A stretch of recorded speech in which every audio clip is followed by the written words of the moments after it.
हाँ जी, नमस्कार। स्वागत और अभिनंदन आप सभी का। आशा उम्मीद है आप सब मस्त हैं और अपनी तैयारी में व्यस्त हैं। आइए शुरू करते हैं आज का हमारा सेशन। आज हम जिस महत्वपूर्ण बिंदु के बारे में चर्चा करेंगे वो आपके एग्जाम के लिए बड़ा ही खास और बड़ा ही इम्पोर्टेंट रहने वाला है। क्योंकि आप देखेंगे कि लगभग एग्जाम के अंदर यहाँ से रिलेटेड जो है वो क्वेश्चन बनता है। तो आप कहेंगे सर आज का हमारा बिंदु क्या रहेगा?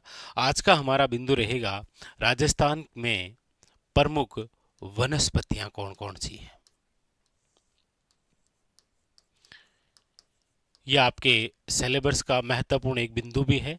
और आज हम जिस प्रमुख वनस्पतियों के बारे में चर्चा भी करेंगे, नाम लिखते ही आपको पता लग जाएगा, बिल्कुल सर आप सही कह रहे हैं, ये क्वेश्चन जो है वो एग्जाम के अंदर देखने को मिलते हैं।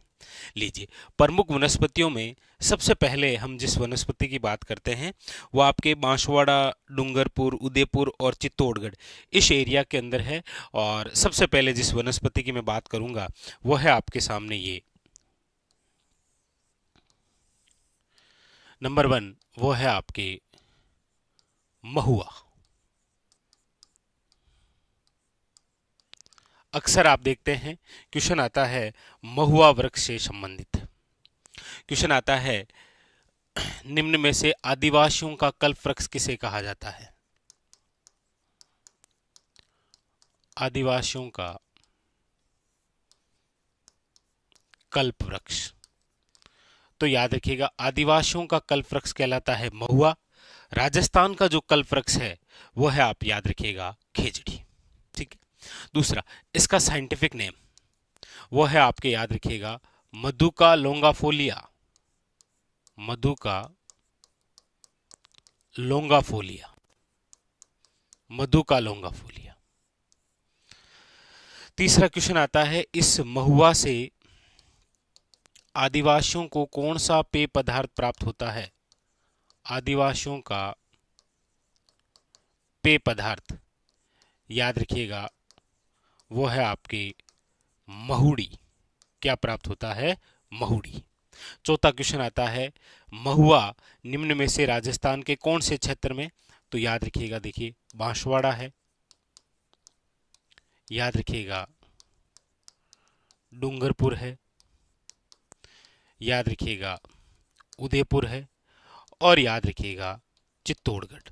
यानी इन जिलों में आपको क्या देखने को मिलेगा? महुआ। महुआ से रिलेटेड आपके एग्जाम के लिए 4 बड़े महत्वपूर्ण बिंदु हैं। आदिवासियों का कल्प वृक्ष किसे कहते हैं, इसका साइंटिफिक नेम क्या है, और निम्न में से आदिवासियों का पेय पदार्थ प्राप्त होता है महुड़ी किससे? महुआ से। और ये बांसवाड़ा, डूंगरपुर, उदयपुर, और याद रखिएगा कहां पर है? आपके चित्तौड़गढ़ में। क्लियर? नंबर 2, अगली जो वनस्पति है वो है आपके यहाँ राजसमंद और चित्तौड़गढ़ के अंदर आपको देखने को मिलती है। और नंबर 2 आप लिखेंगे वो है पलास। कौन सी? पलास। पलास, जिसे आप एक अन्य नाम से भी जानते हैं, आप इसे कह सकते हैं ढाक। अन्य नाम क्या है इसका? ढाक। लेकिन एग्जामिनर द्वारा पूछा जाता है, निम्न में से किसे द फ्लेम ऑफ फॉरेस्ट कहा गया है? द फ्लेम ऑफ फॉरेस्ट, यानी कि जंगल की आग। जंगल की आग, या फिर इसे आप कह सकते हैं वन की ज्वाला। द फ्लेम ऑफ फॉरेस्ट, जंगल की आग या वन की ज्वाला, निम्न में से किसे कहा गया है? याद रखिएगा, पलास। इसका जो साइंटिफिक नेम है वो है आपके, याद रखिएगा, ब्यूटिया। ब्यूटिया मोनोस्पर्मा, याद रखिएगा। और हमारे राजस्थान के कौन से क्षेत्र में ये आपको देखने को? तो याद रखिएगा वो है राजसमंद, राजसमंद और चित्तौड़गढ़। बताइए, बात क्लियर है? काफी बार क्वेश्चन पूछा गया है। प्लास, जिसे आप ढाक भी कहते हैं, जंगल की आग या वन की ज्वाला। ब्यूटिया मोनोस्पर्मा इसका साइंटिफिक नेम है, राजसमंद और चित्तौड़गढ़ में। और इधर आपके सामने क्या रहा? ये महुआ। बताइए, बात क्लियर है क्या? क्लियर है तो आगे बढ़ते हैं और बात करते हैं नंबर 3। एक नंबर महुआ हो गया। 2 नंबर आपके प्लास हो गया है। लीजिए आगे अगली चर्चा कर लेते हैं, और अगली जो चर्चा है वो आपके सामने ये रही। लीजिए, मैप दिख रहा है क्या? चलिए देखिए, अगली वनस्पति यहां से देखते हैं, नंबर 3। और नंबर 3 हम जिस वनस्पति की बात करेंगे वो है आपके आदिवासियों का हरा सोना। कई बार सीधा सीधा वन लाइनर क्वेश्चन आता है, निम्न में से आदिवासियों का हरा सोना किसे कहते हैं? तो आप कहेंगे सर वो है बांस। देखिए नंबर 3 लिखिए पहले, वो है आपके सामने बांस। बांस याद रखिएगा आदिवासियों का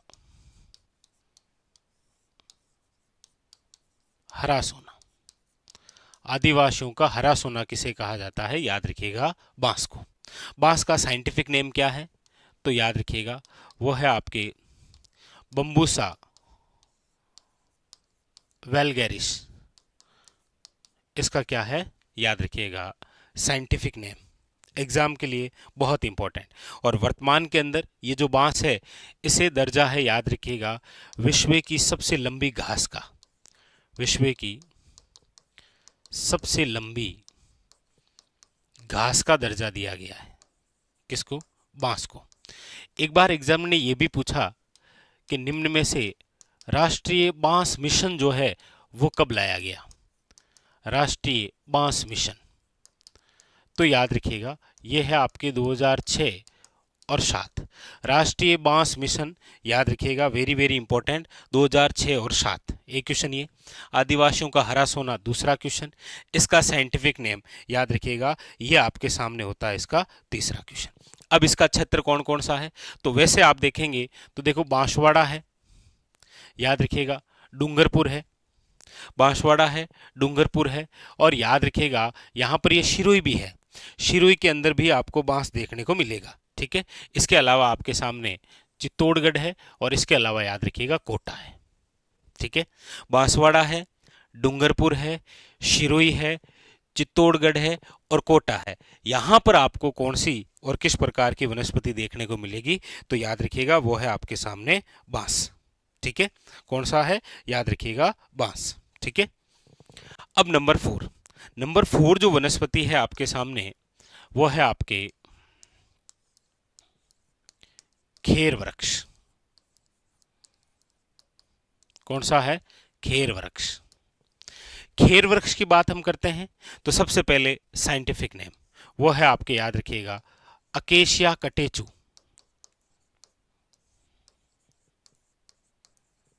अकेशिया कटेचु। देखिए महुआ का साइंटिफिक नेम है मधुका लोंगाफोलिया। इसका साइंटिफिक नेम क्या है? मधुका लोंगाफोलिया। प्लास का साइंटिफिक नेम है ब्यूटिया मोनोस्पर्मा। इधर बांस का साइंटिफिक नेम है बम्बूसा वेलगेरिस, और खेर वृक्ष का साइंटिफिक नेम है अकेशिया कटेचु। याद रखिएगा इसी खेर वृक्ष से कत्था का एक्तरण किया जाता है। किसका एक्तरण किया जाता है? याद रखिएगा कत्था का। और कत्था का एक्तरण करने वाली जो जाति है वो है आपके सामने कौन सी? तो याद रखिएगा वो होती है कथोड़ी जनजाति। कौन सी है? कथोड़ी जनजाति द्वारा, याद रखिएगा, हांडी पद्धति द्वारा। कौन सी? हांडी पद्धति द्वारा खेर वृक्ष से, याद रखिएगा, क्या प्राप्त किया जाता है? कत्था। और खेर वृक्ष का जो मुख्य उत्पादन है, मुख्य रूप से ये आपको वनस्पति जहां पर देखने को मिलेगी वो जिले हैं आपके उदयपुर है और याद रखेंगे चित्तौड़गढ़। खेर वृक्ष का मुख्य उत्पादक जो जिले हैं वो है आपके सामने उदयपुर और याद रखिएगा कौन सा? चित्तौड़गढ़। लेकिन इसके अलावा भी यदि आप बात करेंगे तो याद रखिएगा झालावाड़ है, कोटा है और याद रखिएगा सवाई माधोपुर है। इन जिलों में भी आपको किस प्रकार की वनस्पति देखने को मिलेगी? वो है आपके सामने खेर। तो खेर वृक्ष इंपॉर्टेंट है, याद रखेंगे बांस इंपॉर्टेंट है, इससे पहले प्लास इंपॉर्टेंट है, महुआ इंपॉर्टेंट। 4 बिंदु हो गए कंप्लीट, चारों बिंदु कंप्लीट। आइए आगे बढ़ते हैं और अगला जो बिंदु है उसके बारे में चर्चा और करते हैं। देखिए, अब हम जिस बिंदु के बारे में चर्चा करेंगे वो भी बड़ा खास बिंदु है, वो भी बहुत खास है एग्जाम के लिए। अब देखिए, हम चर्चा यहां से करेंगे।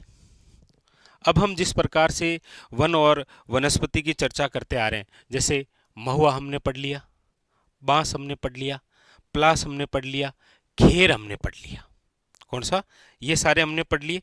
अब हम जिस बिंदु के बारे में चर्चा करेंगे, अब देखिएगा यहां से रिलेटेड सिरोही, सिरोही के अंदर क्षेत्र है, याद रखिएगा माउंट आबू। सिरोही के अंदर क्षेत्र है कौन सा, माउंट आबू। आप आबू प्रदेश कह सकते हैं इसे, माउंट आबू या फिर क्या है, आबू प्रदेश, याद रखेंगे माउंट आबू या फिर आपके आबू प्रदेश। यहां से सर्वाधिक बार एग्जाम के अंदर क्वेश्चन आया है, कौन सा, क्योंकि सिरोही जिले के इस माउंट आबू या आबू प्रदेश के अंदर जिस प्रकार के वन आपको देखने को मिलते हैं वो है आपके सदाबहार वन। कौन से वन हैं, सदाबहार वन। सदाबहार वन का मतलब है सदा हरा भरा क्षेत्र, सदा हरा भरा जो क्षेत्र है उसे कहते हैं सदाबहार वन। तो कई बार तो एग्जामिनर डायरेक्ट इतना ही पूछता है कि राजस्थान के कौन से क्षेत्र में सदाबहार वन है, तो आप याद रखेंगे माउंट आबू या फिर आबू प्रदेश, या फिर ऑप्शन में आ जाता है आपके क्या, सिरोही, याद रखिएगा। अच्छा, इसको आप ऐसे भी कह सकते हैं, पूछने में आपको एग्जामिनर ऐसे भी पूछ लेगा, उपोषण सदाबहार वन कहां पर मिलेंगे, या फिर पूछने का तरीका आपके सामने ऐसे भी हो सकता है कि सदाबहार वन से पूछ लेगा, या फिर उपोषण सदाबहार वन से पूछ लेगा, या फिर आपको पूछ लेगा अर्धहरित सदाबहार वन, अर्धहरित सदाबहार वन। मतलब पूछने का तरीका ऐसा हो सकता है, याद रखेंगे। सदाबहार वन दे सकता है, उपोषण सदाबहार वन दे सकता है, अर्धहरित सदाबहार वन देके वो आपसे पूछ सकता है, याद रखेंगे आप, ठीक है। इस प्रकार से ऊंचाई की बात करेंगे तो कई बार ये भी क्वेश्चन आ रखा है ऐसे, याद रखेंगे, ठीक है।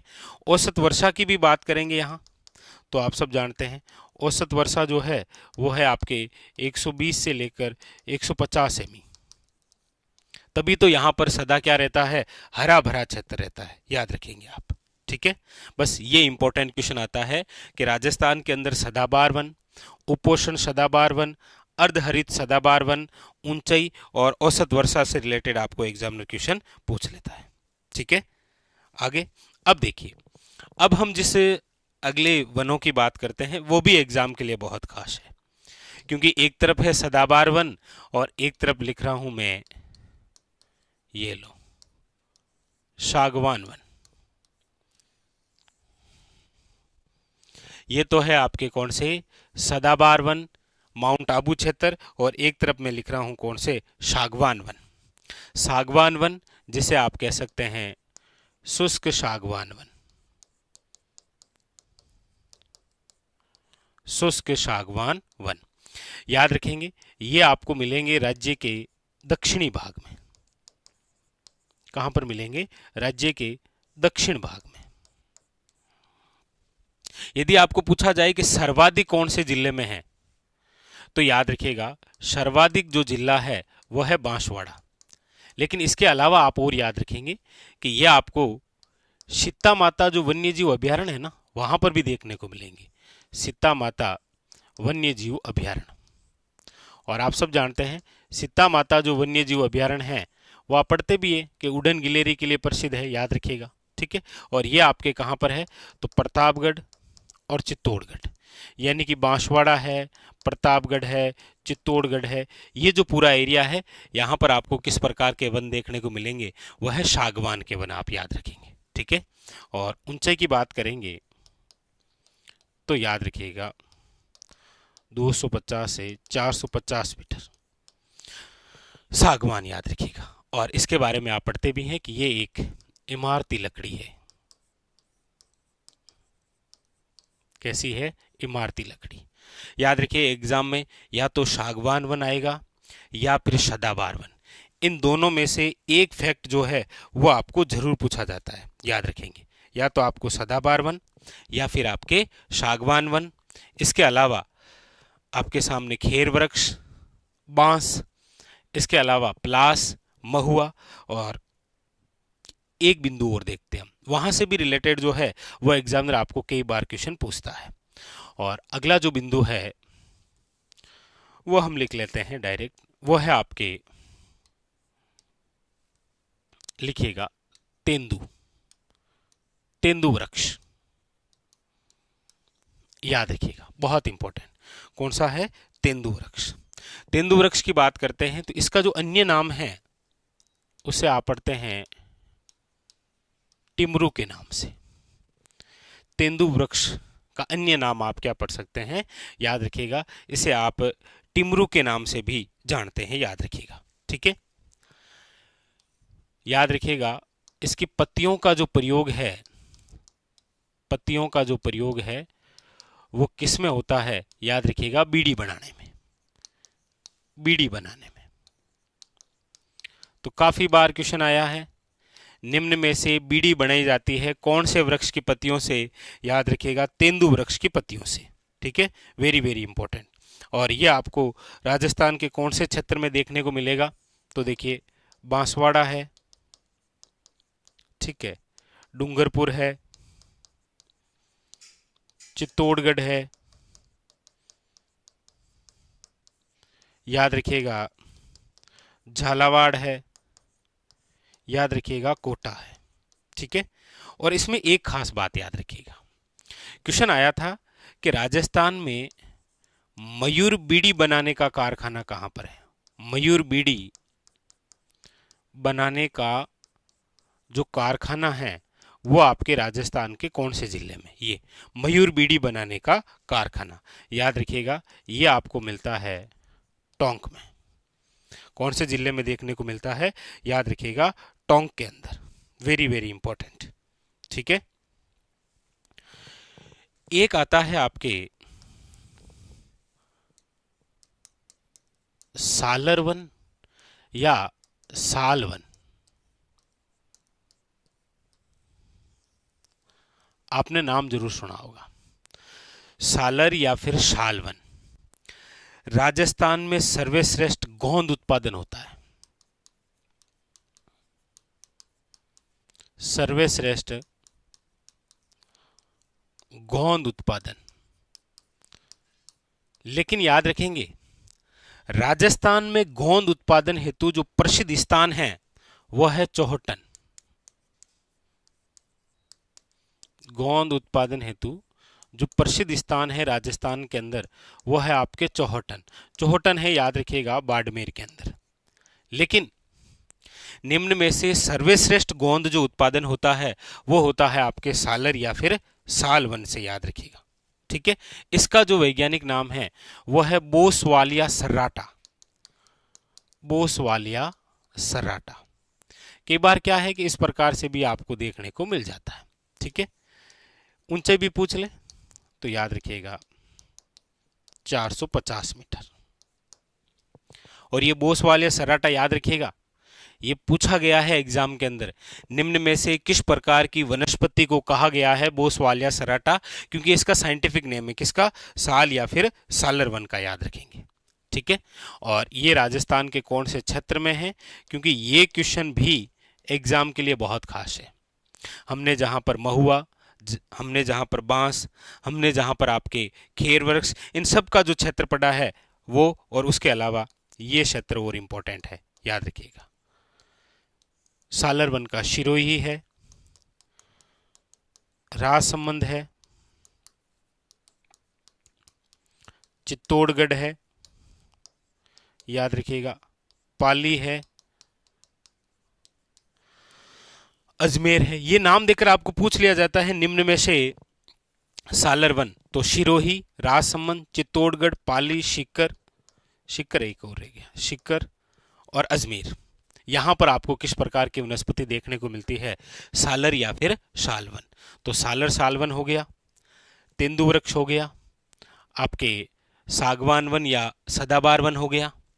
उसके अलावा आपके बांस हो गया, खेर वृक्ष हो गया, और उसके अलावा महुआ और क्या हो गया, प्लास।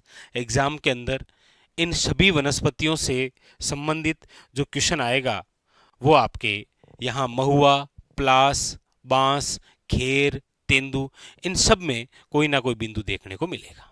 ठीक है, ये था आज का हमारा सेशन। आज के लिए इतना ही, मिलते हैं अगले सेशन में, तब तक के लिए धन्यवाद।